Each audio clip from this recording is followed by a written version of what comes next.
Florida. Can you get any more Republican? No, free Republican. Ladies and gentlemen, Christina.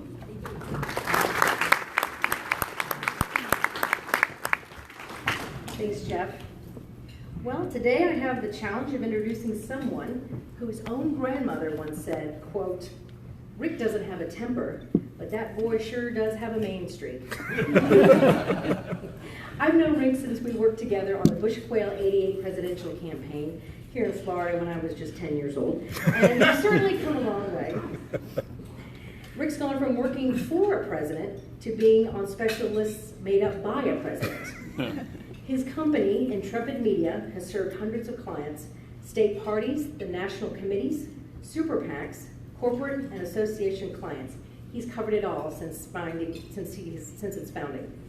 So, many of the Tiger Bay membership here today can thank properly, or not, Rick Wilson for his years of service in electing Republicans to office. He probably looks familiar to you if you watch MSNBC on a regular basis, and you might have seen him just last night on CNN talking all things Trump, and that effort requires special outreach beyond the confines of cable television. He's probably most well known on Twitter, his handle at @TheRickWilson, where he has a following of more than 220,000. And he's tweeted nearly 250,000 times. That certainly catches the attention of leaders around the world, some more than others.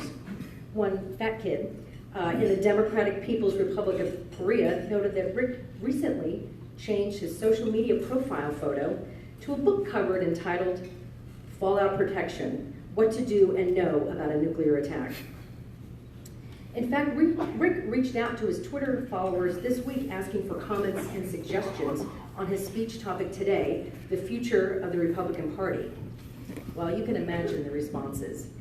Everything from, well, this should be a very short speech, to the memes of fire-breathing dragons scorching the earth a la Game of Thrones.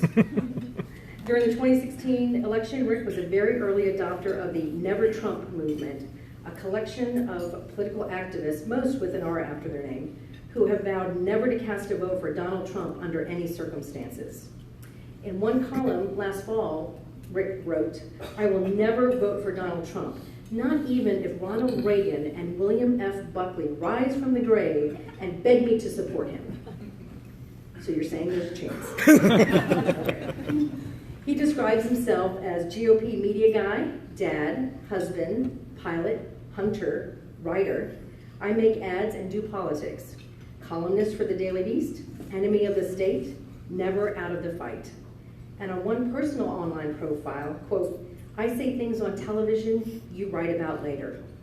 He's funny, he's angry, he's tweeting about all of you right now, and he's with us here today. Ladies and gentlemen, please welcome the Rick Wilson. Thank you, Christina.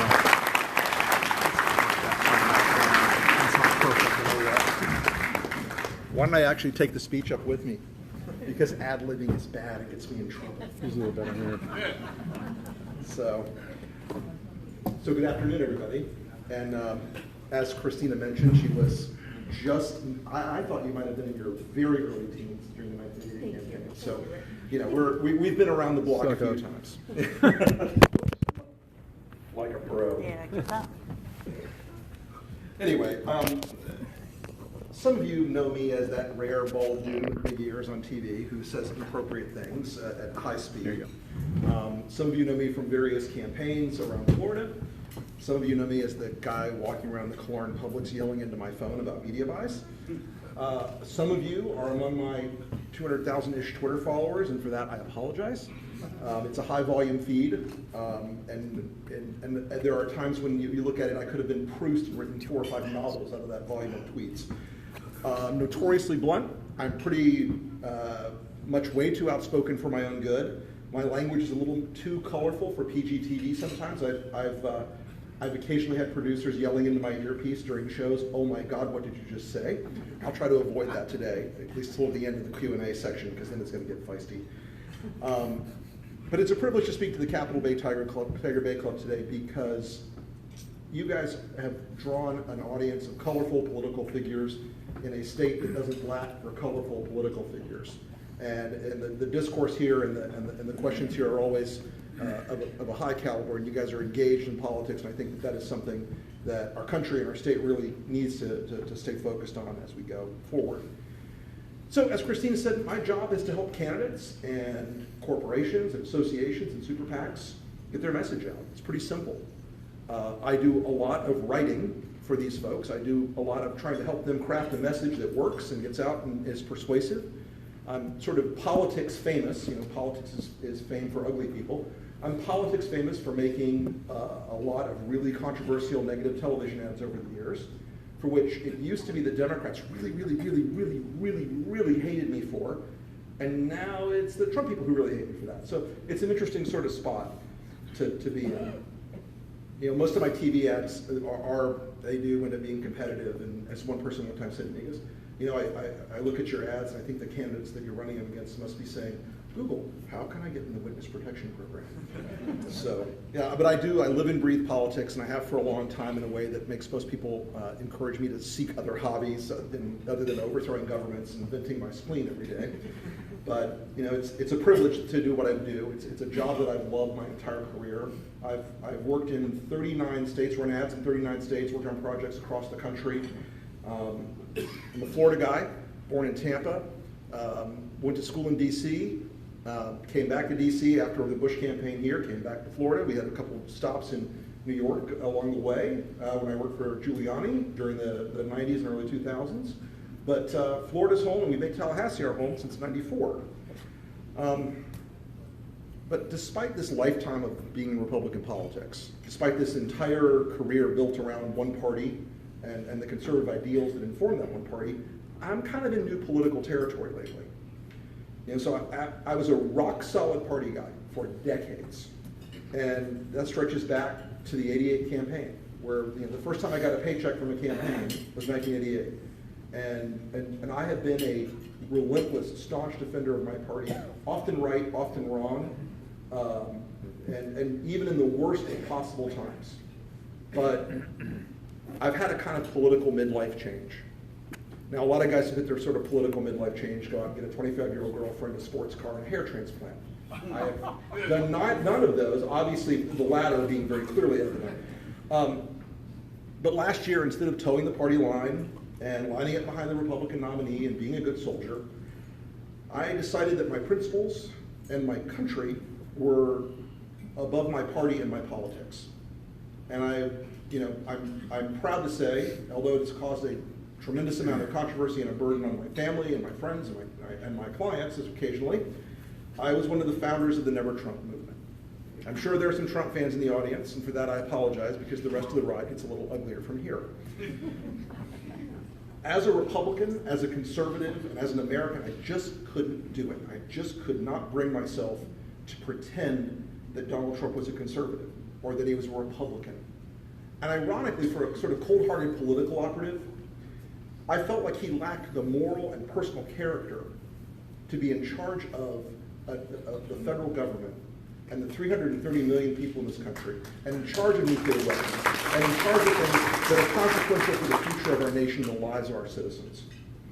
It was a moment where I just couldn't see this country in Donald Trump's hands.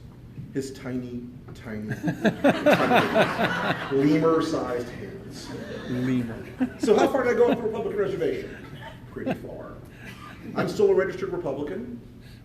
I, however, helped run an independent bid for president because I and many other conservatives looked at Trump over and over again, and just the temptation of selecting somebody who was unfit for the office, but he didn't have the last name Hillary Clinton, was a powerful one. But we had to offer people something different. We had to offer people something that was a principled conservative option.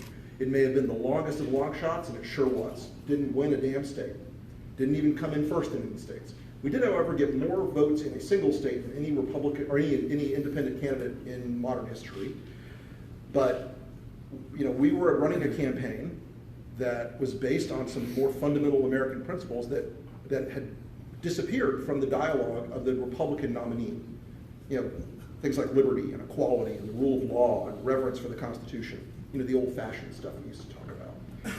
You know, I didn't make that choice lightly or trivially. I wasn't alone in understanding there were two elections going on in 2016. The first one that everybody noticed was the usual political frame. It was Hillary versus Donald, Republican versus Democrat. Everybody understands that frame. These ideological lanes in our country are very, very well understood. They're clearly delineated. We all get that kind of dialogue. We've seen that political battle 100 times. So we can set aside for a minute that election, why she lost, he won. Those are interesting questions, but that election wasn't the most consequential. The real election in 2016 was for the heart and soul of the Republican Party. Republicans were hypnotized by a celebrity con man with a nationalist message who was given virtually unlimited media attention. And because of that infrastructure of media that just blocked out the sun for every other candidate, GOP primary voters slowly but surely killed off a field of incredibly talented conservative Republican candidates. Some of them were more talented than others. Some of them made better decisions than others. All of them were defeated by a man not worthy to shine their shoes. Republican voters had a choice between Trump's troll party and the grand old party that we all knew. And they chose the troll party. It's easy to make an argument that that was the death of the modern Republican Party. Sure, we have the House, we have the Senate, we have a friendly Supreme Court. But this party has lost its way and lost its soul.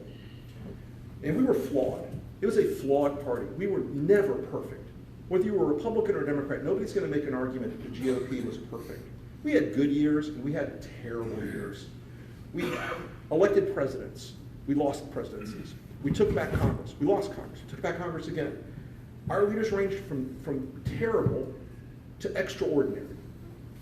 And through it all, though, there was one truth. There was one thing that kept people like me working every day for the Republican Party. And that was that it was the only party that was even vaguely amenable to limited government conservatism and to some adherence to the Constitution of the societal preferences of any given moment, and to the constraints of power of the government over its citizens that our founding fathers cherished. All those things didn't have a home anywhere else. And the difficulty of watching Trump take over the Republican Party and the virus of Trumpism and the nationalist populism of Trumpism take over the GOP was that the first thing to go were those principles. We never got home on delivering a lot of those things, but it was a long march and a slow march, and we were working toward it. And now those things are in the rearview mirror. And so the GOP, as we knew it, was nice while it lasted. You know, Donald Trump, he put the Republican Party in a much different frame, but he also put the conservative movement at risk because we abandoned those principles. So even instead of leaders of stature and judgment and philosophical orientation toward conservatism, we now have a bellowing billionaire who has poor impulse control and an itchy Twitter finger. He is a man who is ideologically unmoored. He doesn't believe in anything except himself, his celebrity, and his brand. That's not the party I signed up for. The troll party's got this nationalist, anti-establishment, reflexive anti-establishment bluster, and they believe that that is much more important than the Constitution and the rule of law. They've moved into a zone where the things that define a Republican and a conservative are now defined by, do you wear the right colored hat? And do you yell MAGA loud enough at the rally? So I stood up and I spoke out, and I found myself with a lot of new friends, and a lot of new enemies, including that guy that wears the exotic hair hat and has the stubby little fingers. I will tell you, one of the most amazing experiences you can have in your life is when Donald Trump tweets something terrible about you. Wow. The world changes right overnight, and you learn very quickly who your friends and your enemies are. But anyway, look, nobody thought this guy could win. Even his own campaign staff on election night were calling reporters saying, "It's over, we're doomed." They didn't think he would win. They never prepared for this, and it really shows. It really shows now in ways that I hope in the future we're going to look at candidates a little more closely and say, do they have the character and the standing and the moral and the intellectual and the mental framework to be able to do this job? Because right now, a lot of people are realizing we kind of don't in this president. You know, I don't want to go all esoteric on you for a minute, but the philosopher Immanuel Kant says that there are two realities. There's the phenomenon, which is the unreal which is seen. That was the 26th campaign at the top. And the noumenon, which is the unseen which is real. And that Newman, that change in the Republican Party is really what has sort of absorbed my thinking in the last year and a half, and why I'm still fighting to try to get the Republican Party and the conservative movement back reoriented towards what it can and should and does believe and represent. So here we are as a party, sort of hostages to fortune on the Trump train. And look, guys, we'll debate for a generation whether Donald Trump should have an asterisk after his name because of the interference and the games that Russia played in this election. We're going to debate that for a generation. And Robert Mueller might have some things to say on that, which could change the game rather dramatically in the near future. But I want to talk for a second, not that I'm just a critic of my party, I want to talk a little bit, and then we'll get to Florida in a second, because that's when it's going to get lit. Neither party is ready for the future. Both parties right now, and the 2016 in a weird way, the top level election in a weird way, was so about the past for both parties, and so about an America that's disappeared or disappearing for both parties, that it really is a striking warning sign that neither party is aware or ready or able to face the incredibly consequential choices and changes that are coming at us. There are going to be radical alterations in America's political landscape in the next few years that will make the last 10 years look like the 1950s for stability. The changes that are going to redefine policy and politics in this country are marked by this accelerating cycle of political and social and economic change in this country. And it's not just the speed of the change, it's the rate at which the change is coming at us. This accelerating change arc happens in technology all the time. You know, the cell phone in your pocket that 20 years ago was a supercomputer that cost millions and millions of dollars. Politics is about to do the same exact thing. All these political forms and lessons we used to have. I mean, the campaigns we ran in the 2000s and the 90s looked a lot, maybe better technology, but looked a lot message-wise like the campaigns from the 70s and 80s and 60s. They were still about these big, simple, left versus right paradigms. And we want either economic freedom or more government control. All these things that looked like they were locked in stone aren't, because neither party is ready for the fact that technology is going to blow out the vast majority of white-collar jobs. And technology is going to blow out the vast majority of blue-collar jobs. Anything that can be digitized, studied, and programmed is going to be digitized, studied, and programmed. That includes people that think right now that they're in the secure upper middle class. All you lawyers out here are in for it. Artificial intelligence is going to alter things in ways that we haven't even anticipated, and neither party is offering an economic vision of the future that really gets to that. Neither party is right now saying, we get what's coming, we're preparing for what's coming, we're making the economic and policy and social changes that are necessary for that. Neither party is ready for the changes in things like healthcare and transportation and energy that are inevitably going to wash over us. And we are right now stuck in this 1990s model where the Democrats are like, well, we just have enough regulation, we can handle all this. And Republicans are like, if we just kill enough regulation, we can handle all this. Neither one of them is ready for it. And people distrust parties for two reasons. One, because politicians are terrible at telling the truth and keeping their promises. That's a fundamental. But two, because they increasingly sense that politics is disconnected from things that affect their daily lives. They increasingly sense that politics isn't handling the problems that are in front of them every day. They sense it. I mean, the healthcare fight is a proxy for this in ways that we can hardly even touch. The terror among people that a pre-existing condition is going to wreck their family or wreck their finances forever is something that Republicans didn't get. We saw it back in 2009 in focus groups. Democrats don't get that a large government institution running healthcare also terrifies the hell out of Americans. Nobody's ready to get out of their partisan lanes and get into the actual discussions we need to be having. So this whole radical disintermediation and technological change for the parties is something that no one's ready for. No one's got a handle on that. And it would seem to me, and call me crazy, having two functional, thoughtful political parties in this country, at least, thinking about those changes and working to build some sort of political consensus in a very divided nation would make sense. Perhaps not. The drama may be more fun for both sides. For my party, it seems like we're failing the future test because we're looking backward, we're looking inward, and honestly, If the last 5 days doesn't convince you that the GOP are looking like jackasses, nothing will. This is a bad time to be a Republican. It has fundamentally changed the character of my party, and I have to call out not just Donald Trump right now, but leaders of my party who will not call Donald Trump out by name for what he's done and said in the last few days to give aid and comfort to Nazis and Klansmen and racists. We're going to get more on that in a few minutes here. But so one of the reasons that I find this such a sharp contrast is that, as Christina mentioned, we came up in H.W. Bush's Republican Party. I had the honor to work as a very junior appointee for this guy named Dick Cheney when he was Secretary of Defense.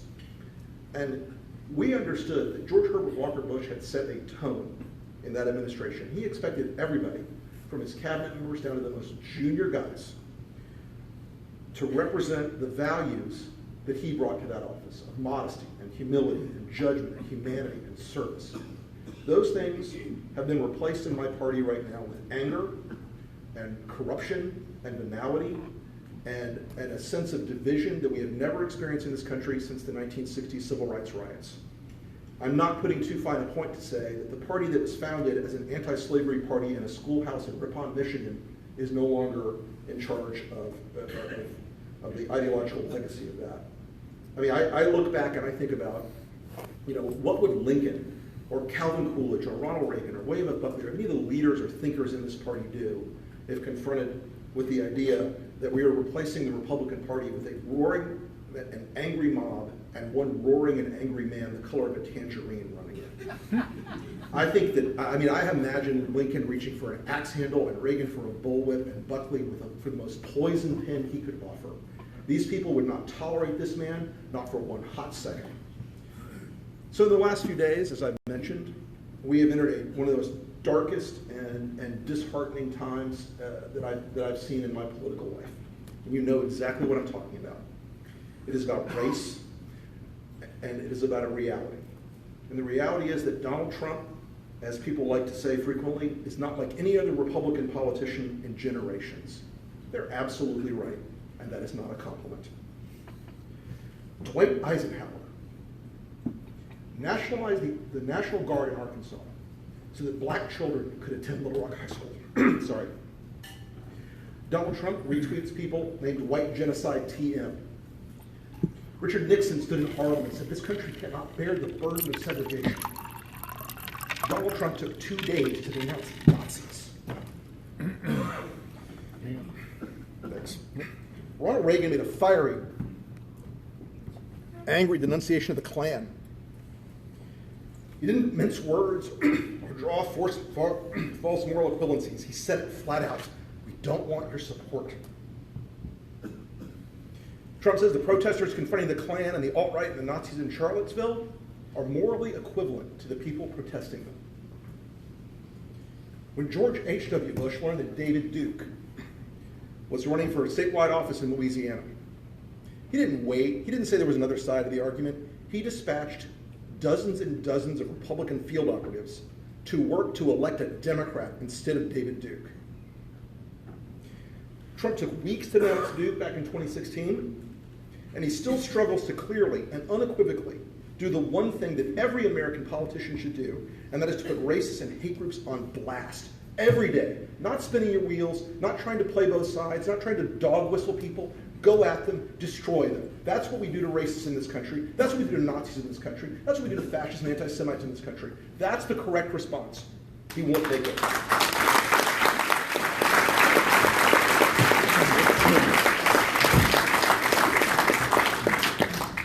In a move that surprised and heartened me in the last few days, almost every Republican politician in this country has had a sharp shock. They've had a wake-up call. They've come right out and they've said, not us, not this, and not you, Mr. President. The number of people that have rejected the way he's handled this is growing by the minute. The anger among Republican elected officials that I've spoken to at the U.S. Senate level, the governor level, the congressional level is astounding. They have recognized finally that this is a man who is off the rails. They're not unclear about it. They're not playing games about it. They're calling out Nazis and the Klan and the alt-right for what they are. unacceptable. They are not a part of American political society. They're not a part of American political life. And anybody that doesn't have the guts and the moral principles to stand up and oppose them shouldn't be one of them. If the Republican Party doesn't do this to Trump, he's going to keep dog whistling to these people. He's going to keep rubbing elbows with these people. He's going to keep the people on his staff that are the ambassadors from the alt-right, Steve Bannon, Stephen Miller, Julia Hahn, Seb Gorka, these folks who want to have a nationalist, populist race division in this country. These are people who aggressively and assertively seek to divide us by race. And if the elected representatives in the Republican Party don't stand up to this, they're going to lose their moral standing, and they deserve to lose their offices if they don't stand up and speak out vocally about this consistently. So, I'm going to just go ahead and we're going to move on to the future of the two parties, because this critical moment, this emotional moment, oh yeah, I get a little hot about this stuff, I apologize, is straining both parties, and that inability to see the future coming at them is straining both parties. And both of the parties have drawn themselves into these increasingly isolated silos, where Republicans don't talk to Republicans and Democrats don't talk to Democrats, and we stopped believing we're Americans and started believing we're only defined by partisan anger and fury. And I think that both parties, we're down to the point now where we're debating basic concepts like truth. And that's not where America goes forward. That's where America gets stuck. Democrats are on this collision course with the older, more traditional operative wing of their party. The part that elected Bill Clinton and Barack Obama and won seats years and years and years. And they were liberal, to be very sure, but they sort of existed in the political homeostasis of American politics. They weren't that far out to the crazy left, and they weren't that divorced from the fact that not all of America is San Francisco or Manhattan. But now there's this emergent sort of populist wing, the Bernie, Elizabeth Warren wing of the party, and they're a much more progressive, much more avowedly socialist kind of wing of the party, and they're going to do great in a national election in 6 or 8 states, and then they're going to get their head handed to them everywhere else. The Democrats right now are a party with every chance to score a touchdown, but they can't put the right players out on the field. But and my critiques of the Republican Party you've heard, but with both of these parties sort of mired in this political pathology and this isolation between their voters and the rest of the country, we may see schisms in the nation where we end up with a viable third or fourth party. We may end up with a progressive Bernie party that actually starts getting numbers. We may end up with a traditional Democratic Party. We may end up with a Trumpist national populist party, and we may end up with the Republican Party divorcing the alt-righters and the crazy people and the folks that believe that this country should be run on racial lines, and go back to the limited government model. It's hard for anybody to get to 270 in a presidential election, but the strains on all these parties are filling the independent space like nothing before. In almost every state in the country that keeps voter files based on party, the fastest growing groups are non-party affiliated, by far, by leaps and bounds. There are more non-party affiliated people register here in a month than in a quarter for the GOP or the Democrats as a general rule. It is a high-speed change happening in our society and our politics that we haven't fully recognized yet. And it's one thing that's, like I said, drawing these two parties into a zone where independents might end up with a lot more power and a lot more lift. So let's move a little closer to home. And Florida is home base, always has been. I've done the majority of my work here over the years. But we have a generation of Republican dominance in the House and the Senate, and that generation of dominance is going to face a couple of big forces coming in the near future. The first is redistricting, and the second is demographics. By 2020, the population of Florida, by the way, just a fun fact, will have aged so much that only a handful of people will have cast a vote for Ronald Reagan in the state at that point. Fifth generations like Floridians like me are about as rare as the skunk ape. But when it comes to Florida, I think the famous quote from William Gibson is always apropos. The future is here. It's not just evenly distributed yet. We're this laboratory for the country with all the demographic and social trends that hit us and hit the national political climate, they hit us sooner, they hit us harder, and they hit us weirder than anywhere else. We ride bigger economic waves than other states, we crash even harder. Like cocaine, Florida is a hell of a drug.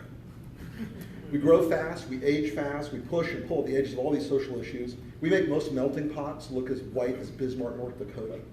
But we're more liberal, we're more conservative, we're more left, we're more right, and we're way, way more weird than the average state. We're always stumbling into this future that no one fully anticipates and eventually includes a story about an alligator and a meth lab and somebody somewhere eating somebody's face. It never fails to amuse and amaze. So one thing we know about the GOP controlling Florida politics for a generation is that we're really good at it. We are really good at winning elections. There are candidates and consultants in the state who are really good at this work. And the dominance of our party, as I said, is rested on two big factors. One, the redistricting factor. We've been very good about doing that over the generations that we've had control here. Now, because of a couple court decisions and a couple of ballot initiatives, the redistricting system is going to change here and things are going to get a lot more competitive in the future. Drawing those lines, we can debate, as we used to do, how many voters you can draw onto the head of a pin, but we're going to end up in a state where there are more competitive seats in the 2020 cycle than there have been in a long, long time. The second reason the Republicans have been dominant is the Democratic Party here is terrible at politics. I mean, they are just god-awful, and it's just a hard fact. You know, yes, Barack Obama won statewide here twice. Shout out to my buddy Steve Shell. God bless you guys. But that wasn't most Florida Democrats, unfortunately for your party. Other than Bill Nelson, you haven't had a statewide official since 2011, and the last Democratic governor left office in 1999, and no, Charlie Crist does not count. They're good in little doses, they're good in some places, they're good when the demographics are right, but as a holistic statewide political operation, they're just objectively terrible, and they're broke. And that, by the way, when the redistricting hits, that may change for the Democrats a little bit. They may have some resources they haven't had in a long time. And the army of lobbyists over there a couple blocks away that routinely write checks for the Republicans and starve out the Democrats, the minute the Democrats get even close in one of the houses, the money equation starts to shift. The minute they tie up one of the houses, and it's not impossible they'll take the Senate at some point or tie the Senate at some point in the future, then that money flow starts to be more competitive and things start to change. So we've got to get, as a party, get our head on it straight to remain competitive for the things that are coming at us in the future, because redistricting and demographics and money level the playing field in ways that circumstance does not. So speaking of Bill Nelson, there's a real question if Rick Scott can beat him. I will say this, Bill Nelson is the singularly most lucky man in Florida politics. He has drawn opponents time after time that I swear he must have paid them to be in the race. Catherine Harris, for God's sakes. Connie Mack, the 17th. God bless them. They may have whatever sterling qualities they may have, and I love Big Connie, but these folks were perfect foils for Bill Nelson. Now, Rick Scott is a relentlessly disciplined candidate. He is a man who is never off message, including, honey, can you take out the garbage? We're talking about jobs, honey. You know, this is a guy who never gets off message. He's a very disciplined candidate. He's proven to be very good at his work. He can also spend the gross national product of Belgium against Nelson and the thing. Now, Bill Nelson has a zillion% name ID. He doesn't scare people. He knows how to run. But, of course, Bill Nelson's first campaign was during the Spanish-American War, so it's going to be a little bit more of a challenge than his normal efforts. You can expect one thing from this campaign. You can expect to see so many television ads and so many online ads and hear so many radio ads and have your phone called so many times by robos that you will beg for the sweet release of death. So there's some other statewide festivities coming, and the race that I think most people are more interested in and obsessed about, at least the GOP primary field, now has enough people in it to comprise the average rifle squad in the Army. And it's flavored by a whole lot of Trumpism.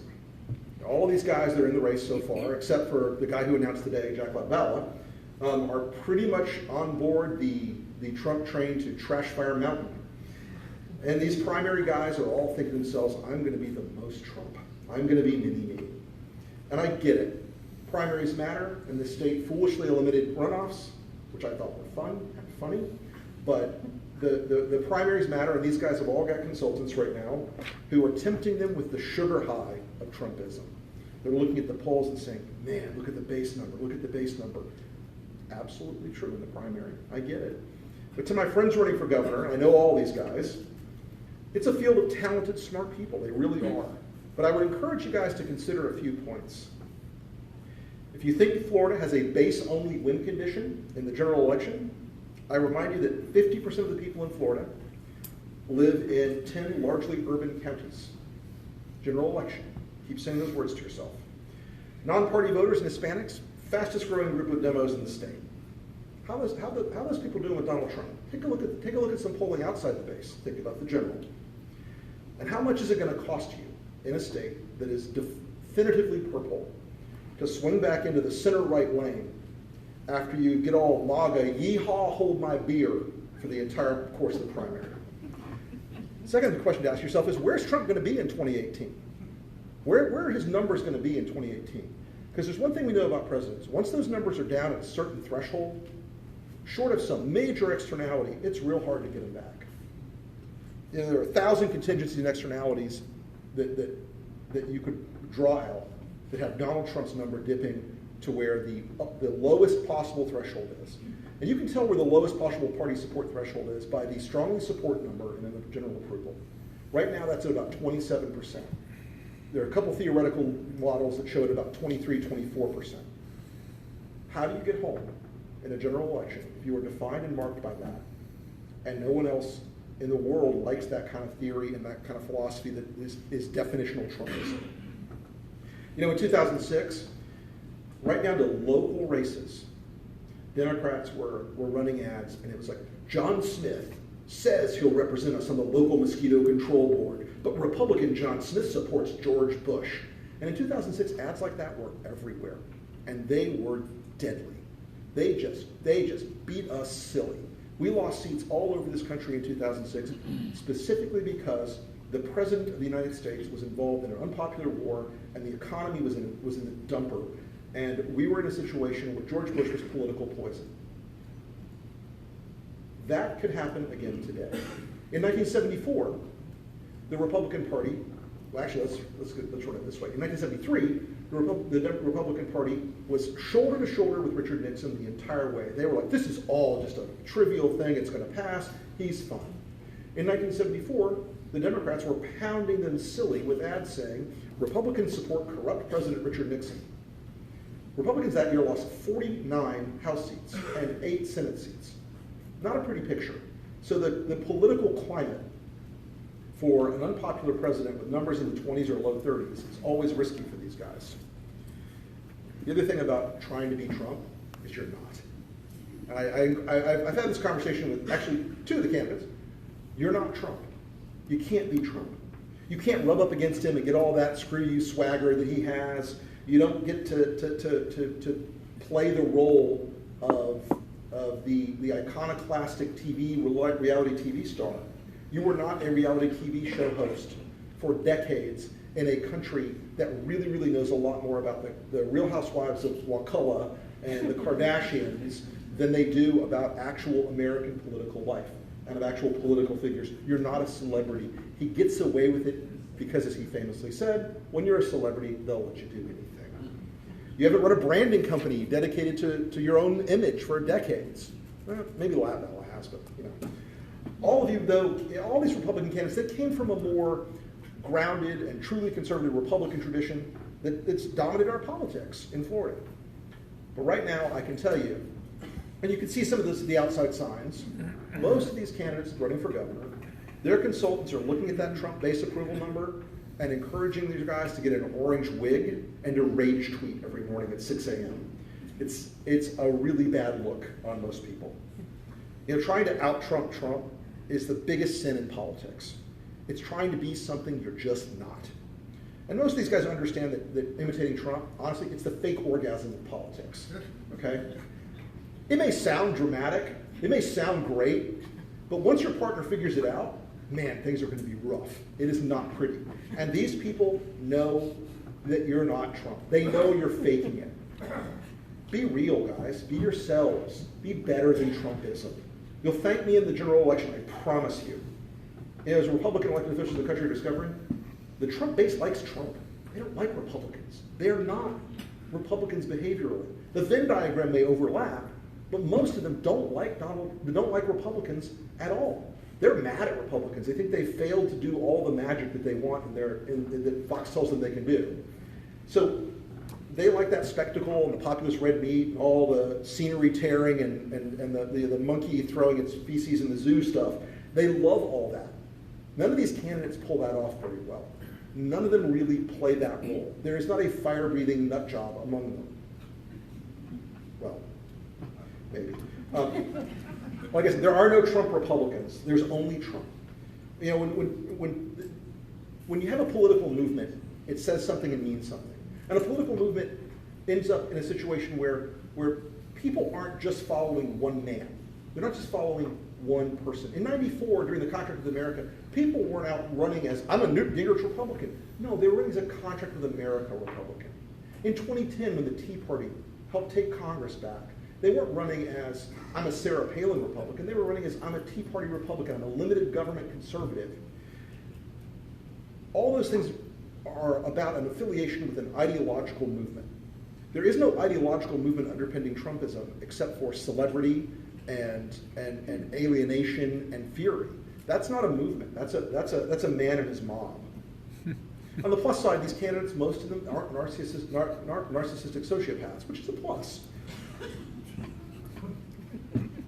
Anyway, the other problem with rubbing up too close on Trump is you inherit a lot of his problems. And Republicans are learning this week, because of the meltdown we're having right now about race in this country that has been fomented by this president and this White House, that you inherit problems and you become associated with problems of the people that you follow and that you emulate. And none of these people have understood the moral dimension of this, I think, until this week, and the concerns about it this week. And none of these people have been propelled through life and gotten away with time after time after time things that they've had to have lawyers step in and fix, and they've managed to detonate their way out of controversy and trouble and lies with this volcano of BS that gets them to a new level of controversy and trouble and lies. None of these guys can handle that. That's not the way you can run if you're any of these people, and behaviorally or emotionally or psychologically. So just don't be Trump's mini-me. Just a simple rule. I like to joke that being a Trump acolyte is like being the number 2 man in Al-Qaeda. It may look great on your business card for a little while, but you know there's a bomb going off someday in your neighborhood. Anyway, even after all this, folks, and I'll wrap this up with some questions, I still believe that the party of Lincoln at its heart is better than its leadership today. I still believe the ideas of limited government and personal liberty and free markets and the rule of law and adherence to the Constitution deserve a party that champions them. I just hope that's the Republican Party I grew up in. Thanks so much for having me today. I'm happy to answer any questions.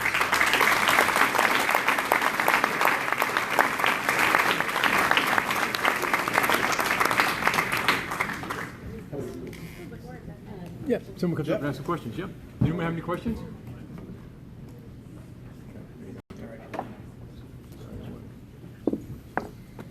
How are you doing? Rick? Hey, good, thanks. Rick Miner, CEO of Second Harvest. There we go. There was a great article in Politico last month that presented an alternative history, hypothetical scenario of Donald Trump when he was a Democrat. Right. I have my own opinion on that, but I want to know if you can share yours. What do you think likely would have happened had that happened with regard to the Democratic leadership, comparing that to the Republican leadership that's going through that right now? Look, Trump is an atavistic force. Trump is not a political figure or an ideological figure. He is just this tornado of his own ego and rage and needs. He would have torn the Democratic Party apart just as readily. And I know the piece you're talking about. Was it Schreckinger? Matt Latimer. Oh, right. But I know the piece you're talking about, and I don't think that's completely wrong. I think that there would have been a scenario where Trump, the populist Democrat, could have gone out and said the things he really believes. I mean, Trump's not pro-life. Trump's not pro-Second Amendment. Those are things he, as a flag of convenience, he adopted. You look at the guy's record over time. But I think he would have had a much harder time infecting the Democratic Party because they have a lot more constituencies that matter, and they don't have a singular news media infrastructure and ecosystem that was invested in electing him. So that's sort of my take on it. Thanks, Rick. Thank you. I appreciate your passion, and as a Republican, we've got a long way to go. So, A, what are we going to do? I mean, it's easy to complain and bitch, but we got to figure out. We've got 3.5 years to deal with this problem. And then the other question would be is, what is the conversation that Kelly had with President Trump after the meeting? What do you think that really said? I don't know if you guys saw the picture of General Kelly during Trump's speech yesterday. But Kelly was standing like this with his arms wrapped around his body, staring at the floor, and if his eyes had been lasers, you would have seen the core of the earth. This was a guy who was furious. This was a guy who got blindsided, who signed up for this thing to try to right the ship and change it. But at the end of the day, the Ralph Waldo Emerson quote about politics is my favorite quote about politics. An institution is the lengthened shadow of a man. He said that about Lincoln as a compliment. He did not anticipate Trump as this agent of pure id and chaos. This is a guy who does not have control of himself and cannot be controlled by others. No one, anyone who says, well, don't worry, Ivanka will settle him down, or Jared will help him go the right direction. It's not going to happen. There's no better version of Donald Trump. There's no mature version of Donald Trump. There's no principled version of Donald Trump. There is only the seething ball of need and the gigantic black hole of ego that this guy has. That's what's going to define everything we do in this country. I pray every day we avoid an actual military crisis. I pray every day we don't have an earthquake in California, because I can just see that tweet. Too bad about the earthquake, they should have voted MAGA. This is a guy who does not like people. He likes himself. He does not have discipline over his mind.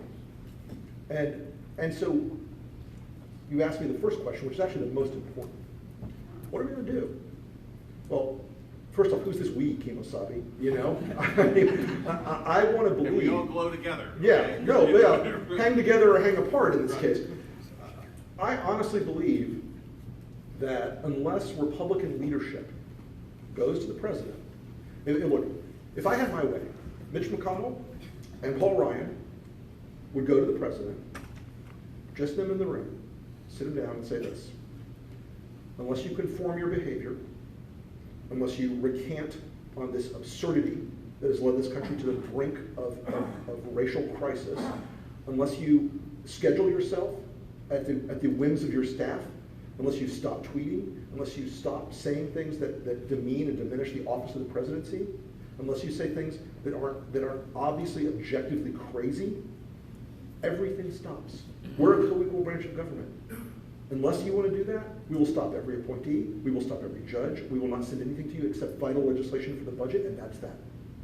If you do that, again, they are the leaders of a co-equal branch of government. They don't work for Donald Trump. Any member of Congress who comes out and says, I work for Donald Trump, needs to be set on fire. They're idiots. They have diminished their office, and they have insulted their voters. They work for the voters of their districts or their states, and they ought to act that way. So.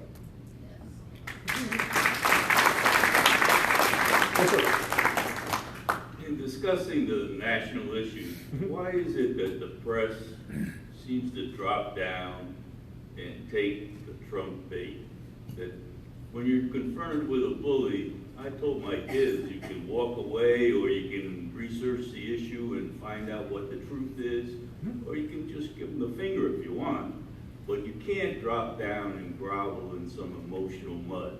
And the press is dragged down too often, groveling in that emotional mud. Why do they take the bait? Well, let me scope this out in two areas. And the first off is, it's a good question. The first off is just pure venality. This guy is ratings gold. All the networks have recognized that Donald Trump brings eyeballs to TV and clicks to the internet, and like nothing else in our recent political history. So they're going to cover everything he does because it's newsworthy. There's a legitimacy to the obsession because it's newsworthy. He has put our country into a gigantic political crisis. That's newsworthy. That merits coverage. Now, do they sometimes get self-referential? Oh, he's mean to us? Sure. But I gotta tell you, I'm more forgiving of that than a lot of people, because our founders anticipated that a vibrant, active press would be an essential part of our republic and an essential part of holding our government and our leaders accountable. If you don't believe in the free press, even if you don't like them, even if you think CNN's too liberal or Fox is too conservative, even if you believe that, the First Amendment is so broadly drawn for a reason. It is because they recognize, our founders recognized, that one of the asymmetric tools they had to free themselves from the British was a vibrant press that communicated the truth to the American people. And if anybody in the Republican Party would like to shake themselves and stop saying things like fake news, they ought to really consider the reason they're getting bad coverage is not because the media hates them, it's because they're allied with somebody who is a danger to the country. And I really think that they do take the bait sometimes, sure. Do they fall for his tricks? Absolutely.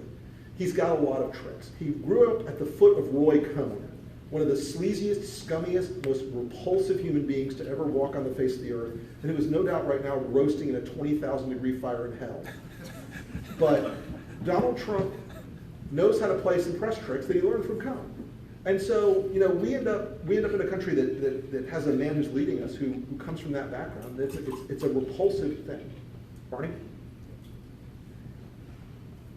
Rick, I enjoyed your comments. I gather you don't like Donald Trump. On the other hand, as a conservative Democrat, I do. And I would just tell you that I think that we're focusing on the wrong area. I expect Congress to pass a health care bill, reform bill. I expect a tax reform bill. I expect an infrastructure bill. Let's quit worrying about what the morals are of this country. Everybody's got a different one. I think what we need to do is we need to see Republican leadership. If I'm going to continue to vote for Republicans in Congress and in the U.S. Senate, I want to see them actually make something happen, because I think they're wasting time and not doing the business of the country. So I appreciate what you have to say, but what do you have to say to the Republican leadership in the House and the Senate? Get the damn people's business done. Look, Barney, I don't disagree with that. Let me say this. I don't disagree with that. But I will tell you that Washington is a three-part dance: the House, the Senate, and the President. And if you ask members of Congress and the Senate in particular, how helpful was Donald Trump in trying to get the health care bill passed? They will tell you that he was the cause of the thing going off the rails, that he was the cause of us being unable to do a real health care reform bill. He went to the House and said, do this for me. The minute they passed the bill, after his little Rose Garden ceremony, within days, the leadership is getting phone calls saying, Donald Trump is now saying the House bill is mean, and the House bill doesn't work, and we got to do this and throw more money in. This is an incredibly delicate process between the three bodies in this orbit, and the House and the Senate both, the leadership and the members will tell you, this is a president they can't trust. They can't rely on him to be a partner in this thing. There was no White House health care plan. There was no White House, there's not a White House budget. It's 6 pages of chicken scratch from Gary Cohn. And so these guys are on their own. They have Trump's base furious with them because Trump's promising, oh, we're gonna have a great health care plan that'll cover everybody and it'll be free and everything's gonna be wonderful, aren't I super MAGA? They know, I mean, those people know in Congress that that's not possible. And yet Trump keeps promising these things. You know, it's like, hey, you know, for Christmas, kid, you're getting a Jaguar and a condo in Aspen, and it's not going to happen. So, you know, the problem with this thing redounds to Trump has promised a single set of goals that aren't achievable. The members of Congress went out to their constituencies, and the members of the Senate in particular went out to their states, and they said, hey, should we pass this bill? And these people have 3,000 people lined up at their town hall meetings begging them not to do it. And it just, the health care bill was not a popular choice. The tax bill is going to be an even harder lift because the tax bill is going to depend on the money they were going to take out of Obamacare to pay for it. And infrastructure, right now, Donald Trump doesn't have an infrastructure bill. What he's got is a series of tax breaks for developers. Weird. Why would Donald Trump want tax breaks for developers? I'm struggling on this one. But the guy, look, the three-body problem here, Congress has plenty of problems, plenty of dysfunctions. Not defending their dysfunctions, but But expecting that they're just going to march in lockstep and ignore their constituents in their states and districts, I think that's a really high lift. And these guys don't work for Trump. They work for their constituents. Yes, sir. We are now 7 months into Trump's administration. The election in 2018 is 15 months away. If the past is prologue, what is keeping the Republican Party from standing up and taking action? And I don't mean words, I mean action. FOMT. Fear of a mean tweet. Well, if that's the case, then the Republican Party deserves its fate. Well, you know what? There are going to be people who meet their fate. There are going to be people in the 25 or 35 swing districts. And look, most Republicans in Congress, they're perfectly safe. Frankly, they're perfectly safe. Redistricting across the country has left them essentially invulnerable. The majority difference, however, in that 25 or 30 seats, those people are going to have to answer. And it's going to be an ugly situation. You're going to see people in suburban districts in Virginia and Ohio and Florida where Republican electeds are caught between two terrible forces. On the one hand, the terrible force of everyone else except for Trump's base hating them for being allied with Trump. And if they say a word against Trump, the Trump base will destroy them. And they live in fear. And I talked to a member of Congress, not a Florida member, but a couple of months ago from a swing seat in a state Trump won. And this guy won narrowly, but not shamefully, 3%. Not a big win, but not bad. And he said to me, he goes, I wake up every day, I hate him, I'm terrified of him, he's not a conservative, and yet if I say one word, I know what happens. He tweets about me, and these crazy people tweet about me, and I get death threats, and my kids get death threats, and they threaten that they're going to run people in the primary against me, and and my life turns to shit. And so these guys have to get over that if they're going to do it. And look, I think impeachment, by the way, unless they find a note in Cyrillic from Trump, impeachment is a very high hill. It is almost impossible to achieve that. Even if Mueller says, we have outright evidence of collusion, here's all the ABC, tick, tick, tick, it is almost impossible to get him impeached. It is almost impossible for that impeachment to be a conviction in the Senate. Now, What about the mental capacity? that was my next point. The 25th Amendment is a much more viable path for Donald Trump to be removed from office. It is still a very high, steep path, because as you may have noticed in his cabinet, they're not exactly a lot of fireballs. But I think there's a third scenario that may happen. I think Donald Trump is miserable. I think he hates this job. I think he doesn't want to be president. He's not having any fun at all. Every day is another bad day. I wrote a piece last week. It said Donald Trump's worst week since last week, and it's always a worst week. This is another worst week. I mean, I have two big theories. It never gets better, and everything Trump touches dies. So, All right, I have one question for you. yeah. How do you think it would have been if Bernie won his nomination? Donald Trump would have won a bigger victory. Because Bernie is an actual fruitcake communist. Hillary was at least a center lane, knowable Democrat. Liberal to be sure, but the crazy old man thing, those eyebrows alone disqualified Bernie from being president. All right. And we have one more, I think.